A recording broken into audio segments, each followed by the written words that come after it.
Spain have made it through to the final for the first time in history in the last few minutes. They beat Germany 1-0. Let's get the reaction from Madrid. Sarah Morris, screaming crowds behind you.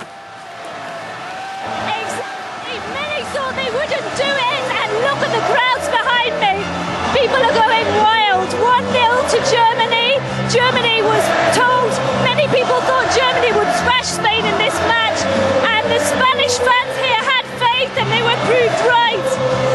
Everybody here can't believe it. This was the first time Spain made it through to the semi-finals, and now they want to go all the way. This was made possible by a header, a goal from Puyol, who is the captain of Barcelona, and the crowds when he scored that goal went wild.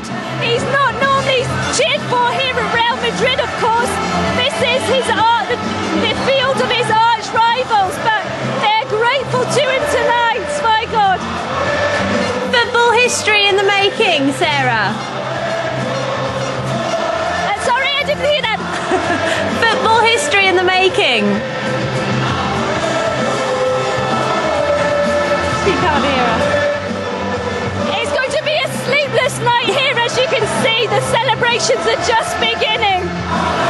Thank you very much, Sarah Morris. Sarah Morris there in Madrid. Owen Fairclough is here in the studio, and Andreas Evagora from Eurosport. Andreas, are you surprised that the Spanish managed to beat Germany tonight? Not really. They are European champions after all, and Germany have just played two wonderful games, and I just think they ran out of puff eventually. They couldn't keep up that really high level we've seen over the last few games. So well done, Spain. I think they deserve to be in the final. And this is the furthest they've ever got at a World Cup tournament. Yes, they've never won the World Cup, neither have Holland, so we're going to have a new name on the trophy. They are European champions, and they'll be the first country to win the European Championship and then the World Cup since Germany in 1974, so it will be a historic achievement if they can win on Sunday. All right. Owen Fairclough is here as well. Owen, it looked like it was going to be one of those nail-biting penalty shootouts up until the second half, but for which the Germans are famed, absolutely. Yeah, and as Andreas says, in the end, Spain were just too good for the Germans, and I think, as Andreas says, remember, Germany came into that game having scored 12 goals, having beaten many teams, absolutely thrashed them. They'd probably just run out of steam. You know, it's all in keeping really with this tournament, which has been one of such surprises. So perhaps it isn't any surprise that we now, as Andreas says, are going to have a new name on the trophy, and in fact at least one team in this final that's never contested a World Cup final before. And to think that a week ago we were thinking it was going to be the South Americans dominating, although it might just be a Spanish-speaking team which wins this. Yeah, it was looking earlier on in the tournament, it was looking like it was going to be one of the South American teams heading for victory that all been knocked out. Are you surprised it's an all-European final?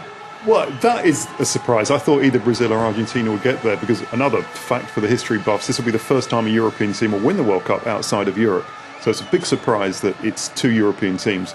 But Spain were the pre-tournament favourites, so I don't think that's that much of a surprise. And two of their star players today, Iniesta and Xavi, showed just why they're two of the best players in the world, because they were running rings around the German midfield for large parts of that match. What went wrong for the Germans tonight? They seemed pretty flat and pretty tired out, if I'm honest. In previous matches, they've scored, loads of goals. 4-1 to England, of course. Yeah. 4-0 over Argentina. How can we forget? They seemed to, did they kind of peak too soon, or? I think it was partly that. They were without one of their best players, Thomas Muller, today, who was replaced by Tchaikovsky. Had an okay game, but Muller has really been one of the stars of the World Cup. He was suspended. He picked up a yellow card, so there was no Thomas Muller, and that really cut off the supply line to Klose, who was their centre forward tonight, who didn't really get any chances, and that was the problem. Germans never really created chances. They had a half chance on the hour when their substitute Toni Kroos had a shot, but the supply lines were cut off to the Klose, their centre forward, and the chances that were there weren't many, went to Spain. Their spark really did go out tonight, didn't it? Absolutely, yeah, and I think also their midfield, it was in many ways a sort of clash of midfielders, and the Spanish have got world-class midfielders in spadefuls.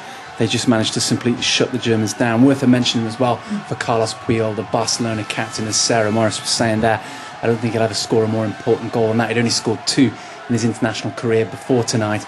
What a way to mark his third goal, and ironic perhaps in some ways that it was a defender that took them through to the finals. That said, David Villa has had an absolutely fantastic World Cup for Spain. He may well end up taking the golden boot from this tournament. Who do you fancy in the final, Owen? I've been wrong. I thought Germany were going to do it tonight. You did, didn't you? You said that can I cop out and say I think it's too close a call? I have to say, on the form of tonight's game, maybe Spain will edge it. The Netherlands have played well, but haven't been quite as classy, perhaps, as the Spanish just yet.